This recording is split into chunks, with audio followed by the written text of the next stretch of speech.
এই যে আমার গুজবেরি, অনেক গুজবেরি হয়েছে। কাছে এসে দেখা, নাহলে দেখতে পারবো না। এই যে এগুলো আসলে আমি বুনি নাই, কিন্তু এগুলো একা একা হয়ে গেছে, তারপর স্প্রেড করে গেছে।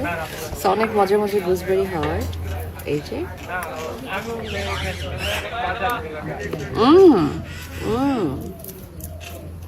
আচ্ছা আসো দেখাও,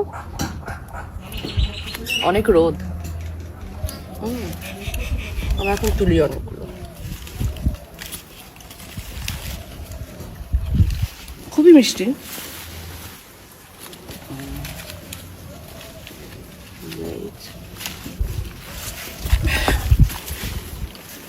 এই যে হচ্ছে গুজবেরি, এটা সব আমাদের গ্রাম বাংলার জঙ্গলে হয়, কিন্তু এগুলো অনেক টাকায় বাইরে বিক্রি